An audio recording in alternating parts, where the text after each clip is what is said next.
नाटक चंद्रगुप्त तृतीय अंक है। तृतीय अंक का चौथा सीन।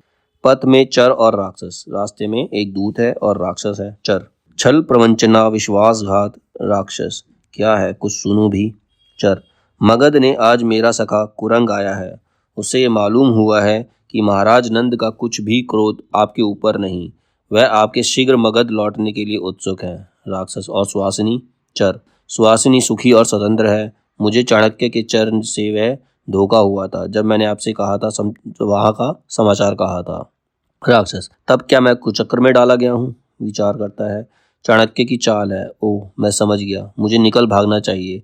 सुहासिनी पर भी कोई अत्याचार मेरी मुद्रा दिखाकर ना किया जा सके, इसके लिए मुझे शीघ्र मगध पहुंचना चाहिए। चर। क्या आपने मुद्रा भी दे दी है। राक्षस। मेरी मूर्खता। चाणक्य मगध में विद्रोह कराना चाहता है। चर। अभी हम लोगों को मगध मूल मार्ग में मिल जाएगा। चाणक्य से बचने के लिए उसका आश्रय अच्छा होगा। तो 2 तीव्रगामी अश्व मेरे अधिकार में है, शीघ्रता कीजिए। राक्षस। तो चलो। चाणक्य के हाथों का कठपुतला बनकर मगध का नाश नहीं करा सकता। दोनों का प्रस्थान होता है। अलका और सिंगरण का प्रवेश होता है। सिंगरण। देवी, पर इसका उपाय क्या है। अलका। उपाय जो कुछ है, मित्र के कार्य में तुमको सहायता करनी चाहिए। चंद्रगुप्त आज कह रहे थे कि मैं मगध जाऊंगा, देखूं पर्वतेश्वर क्या करते हैं। सिंगरण। चंद्रगुप्त के लिए यह प्राण अर्पित है अलके। मालव कृतघ्न नहीं होते। देखो, चंद्रगुप्त और चाणक्य आ रहे हैं। अलका। और उधर से पर्वतेश्वर भी। चंद्रगुप्त, चाणक्य और पर्वतेश्वर का प्रवेश होता है। सिंगरण। मित्र, अभी कुछ दिन और ठहर जाते तो अच्छा था, अथवा जैसी गुरुदेव की आज्ञा। चाणक्य। पर्वतेश्वर, तुमने मुझसे प्रतिज्ञा की है। पर्वतेश्वर में प्रस्तुत हूँ आर्य। चाणक्य। अच्छा, तो तुम्हें मेरे साथ चलना होगा। सिंगरण। मालव गणराष्ट्र का एक व्यक्ति है। वह अपनी शक्ति भर प्रयत्न कर सकता है, किंतु सहायता बिना परिषद की अनुमति लिए असंभव है। मैं परिषद के सामने अपना भेद खोलना नहीं चाहता, इसीलिए पौरव, सहायता केवल तुम्हें करनी होगी। मालव अपने शरीर और खड़ग का स्वामी है। वह मेरे लिए प्रस्तुत है। मगध का अधिकार प्राप्त होने पर जैसा तुम कहोगे। पर्वतेश्वर। मैं कह चुका हूँ आर्य चाणक्य, इस शरीर में या धन में, विभव में या अधिकार में मेरी स्पृहा नहीं रह गई है। मेरी सेना के महाबलाधिकृत सिंगरण और मेरा कोष आपका है। चंद्रगुप्त। मैं आप लोगों का कृतज्ञ होकर मित्रता को लघु नहीं बनाना चाहता। चंद्रगुप्त। सदैव आप लोगों का वही सहचर है। चाणक्य। परंतु तुम्हें मगध नहीं जाना होगा। अभी जो मगध से संदेश मिले हैं वे बड़े भयानक हैं। सेनापति, तुम्हारे पिता कारागार में हैं और भी। चंद्रगुप्त। इतने पर भी आप मुझे मगध जाने से रोक रहे हैं। चाणक्य। यह प्रश्न अभी मत करो। चंद्रगुप्त सिर झुका लेता है। एक पत्र लिए मालविका का प्रवेश होता है। मालविका। यह सेनापति के नाम पत्र है। चंद्रगुप्त पढ़कर। आर्य, मैं जा भी नहीं सकता। चाणक्य। क्यों। चंद्रगुप्त। युद्ध का आवाहन है, द्वंद्व के लिए फिलिप्स का निमंत्रण है। चाणक्य। तुम डरते तो नहीं। चंद्रगुप्त। आर्य, आप मेरा उपहास कर रहे हैं। चाणक्य हंसकर। तब ठीक है, पौरव, तुम्हारा यहाँ रहना हानिकारक होगा। उत्तरापद की दाष्टा के अवशिष्ट चिन्ह, फिलिप्स का नाश निश्चित है। चंद्रगुप्त। उसके लिए उपयुक्त है, परंतु यवनों से तुम्हारा फिर संघर्ष मुझे स्फीत नहीं है। यहाँ रहने से तुम्ही पर संदेह होगा, इसीलिए तुम मगध चलो। और सिंगरण, तुम सावधान रहना, यवन विद्रोही तुम्ही को शांत करना होगा। सबका वहां से प्रस्थान हो जाता है। अगला सीन है इसके अंदर, सीन नंबर 5। मगध में नंद की रंगशाला और नंद का प्रवेश होता है। नंद। सुहासिनी। सुहासिनी देव। नंद, कहीं 2 घड़ी चैन से बैठने की छुट्टी भी नहीं, तुम्हारी छाया में विश्राम करने आया हूँ।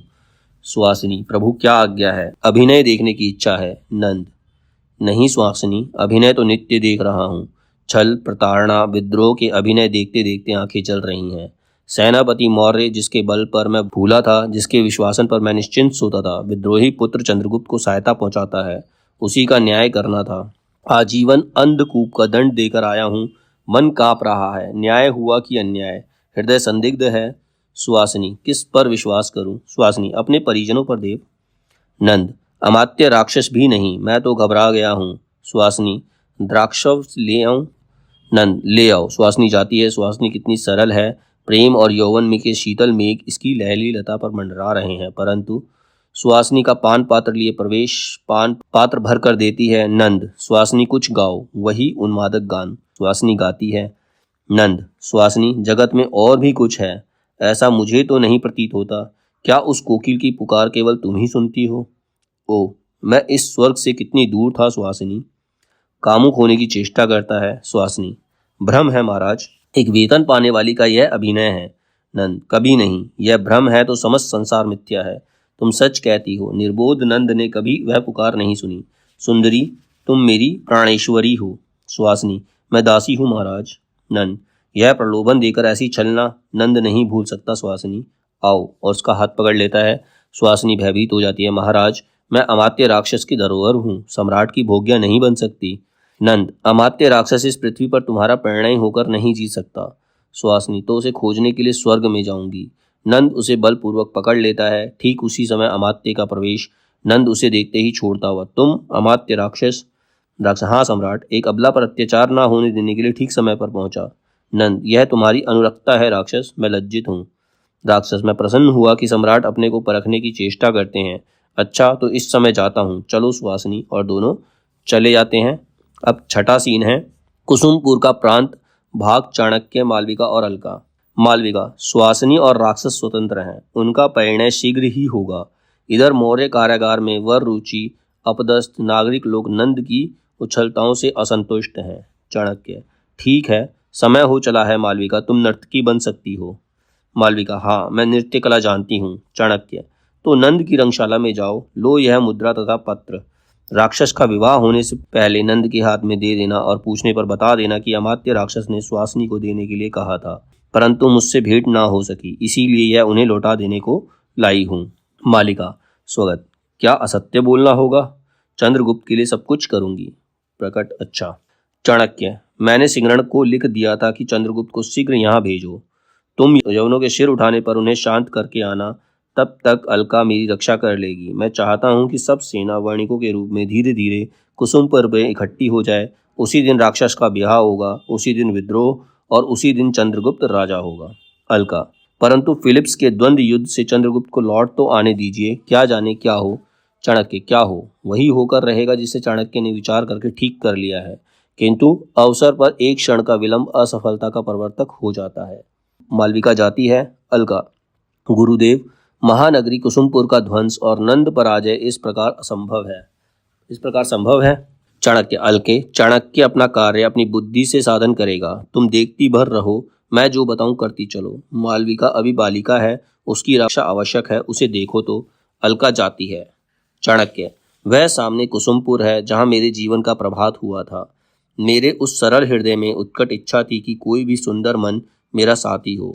प्रत्येक नवीन परिचय में उत्सुकता थी और उसके लिए मन में सर्वस्व लुटा देने की सदनता थी, परंतु कठोर संसार ने सिखा दिया कि तुम्हें परखना होगा। समझदारी आने पर यौवन चला जाता है। जब तक माला गूंथी जाती है तब तक फूल कुमला जाते हैं। जिससे मिलने के संभार की इतनी धूमधाम सजावट बनी होती है, उसके आने तक मनुष्य हृदय को सुंदर और उपयुक्त नहीं बनाए रह सकता।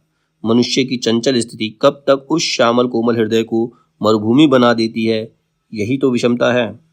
मैं अविश्वास, कूट चक्र और छलनाओं का कंकाल, कठोरता का केंद्र, ओ, तो इस विश्व में मेरा कोई सहृदय नहीं।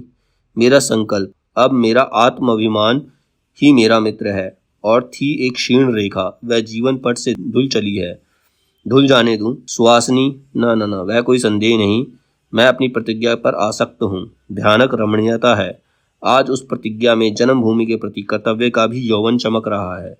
तृणसैया पर आधे पेट खाकर सोकर रहने वाले के सिर पर दिव्य यश का स्वर्ण मुकुट, और सामने सफलता का स्मृति शोध। वह इन लाल बादलों में दिग्दहा का धूम मिल रहा है। भीषण रव से सब जैसे चाणक्य का नाम चिल्ला रहे हैं। देख, यह कौन भूमि संधि तोड़कर सर्प के समान निकल रहा है। छिपकर देखो, छिप जाता है। एक दूह की मिट्टी गिरती है और उसमें से सक्टार वन मानुष के समान निकलता है। सक्टार चारों ओर देखकर आंख बंद कर लेता है और फिर खोलता हुआ, आंखें नहीं रह सकती, इन्हीं प्रकाश किरणों के लिए तड़प रही थी। ओह, ठीक ही है, मैं क्या जीवित हूँ? कितने दिन हुए, कितने महीने हुए, कितने वर्ष, नहीं स्मरण। अंधकूप की प्रधानता सर्वोपरि थी। 7 लड़के भूख से तड़प कर मरे। कृतज्ञ हूँ उस अंधकार का जिसने वह विमूढ़ मुखों को ना देखने दिया। केवल उनके दम तोड़ने का क्षीण शब्द सुन सका, फिर भी जीवित रहा। सत और नमक पानी से मिलाकर अपनी नसों से रक्त पीकर जीवित रहा, प्रतिहिंसा के लिए। पर अब शेष है, दम घुट रहा है, ओह, गिर पड़ता है। चाणक्य के पास आकर कपड़ा निचोड़कर मुंह में जल डालने के सचेत करता है। चाणक्य, आह, तुम कोई दुखी मनुष्य हो, घबराओ मत, मैं तुम्हारी सहायता के लिए प्रस्तुत हूँ। सकतार ऊपर देखकर, तुम सहायता करोगे? आश्चर्य, मनुष्य की मनुष्य सहायता करेगा? वह उसे हिंस पशु के समान नोच न डालेगा? हाँ, यह दूसरी बात है कि वे जोंक की तरह बिना कष्ट दिए रक्त चूसे, जिसमें कोई स्वार्थ ना हो, ऐसी सहायता तुम भूखे भेड़िए। चाणक्य, अभाग्य मनुष्य, सबसे चौंक कर अलग ना उछल, अविश्वास की चिंगारी पैरों के नीचे से हटा। तुझ जैसे दुखी बहुत से पड़े हैं, यदि सहायता नहीं तो परस्पर का स्वार्थ ही सही। सकतार, दुख, दुख का नाम सुना होगा, या कल्पित आशंका से तुम उसका नाम लेकर चिल्ला उठते होगे। देखा है कभी सात सात गोद के लालों को भूख से तड़प कर मरते?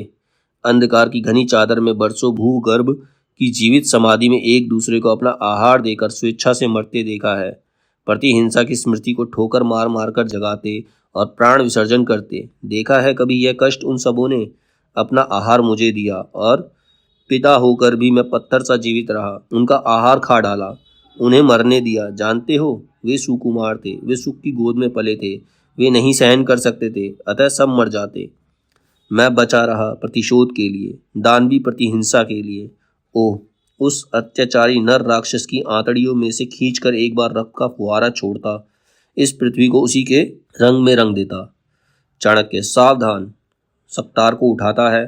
सकतार, सावधान हो वे जो दुर्बलों पर अत्याचार करते हैं, पीड़ित पद दलित सब तरह लुटा हुआ, जिसे पुत्रों की हड्डियों के लिए सुरंग खोदा है, नखों से मिट्टी हटाई है, उसके लिए सावधान रहने की आवश्यकता नहीं। मेरी वेदना अपने अंतिम अस्त्रों से सुसज्जित है। चाणक्य, तो भी तुमको प्रतिशोध लेना है। हम लोग एक ही पद के पथिक हैं, घबराओ मत। क्या तुम्हारा और कोई भी इस संसार में जीवित नहीं? सकतार, बची थी पर ना जाने कहाँ है, एक बालिका, अपनी माता स्मृति सुहासिनी। वह कहाँ है कौन जाने? चाणक्य, क्या कहा? सुहासिनी? सकतार, हाँ सुहासिनी। चाणक्य, और तुम सकतार हो? सकतार चाणक्य का गला पकड़कर, घोट दूंगा गला यदि फिर यह नाम तुमने लिया। मुझे नंद से प्रतिशोध ले लेने दो, फिर चाहे डोंडी पीटना। चाणक्य उसका हाथ हटाते हुए, वह सुहासिनी नंद की रंगशाला में है, मुझे पहचानते हो? सकतार, नहीं, देखता है। चाणक्य, तुम्हारे प्रतिवेशी सखा ब्राह्मण चणक का पुत्र विष्णुगुप्त, तुम्हारी दिलाई हुई जिस ब्रह्मवृत्ति छीन ली गई, जो तुम्हारा सहकारी जानकर निर्वासित कर दिया गया, मैं उसी चणक का पुत्र चाणक्य हूँ, जिसकी शिखा पकड़कर राजसभा में खींची गई, जो बंदी गृह में मृत्यु की प्रतीक्षा कर रहा था। मुझ पर विश्वास करो। सकतार विचारता हुआ खड़ा हो जाता है। करूंगा, जो तुम कहोगे वही करूंगा, किसी तरह प्रतिशोध चाहिए। चाणक्य, तो चलो मेरी झोपड़ी में, इस सुरंग को घास फूस से ढक दो। दोनों ढककर जाते हैं।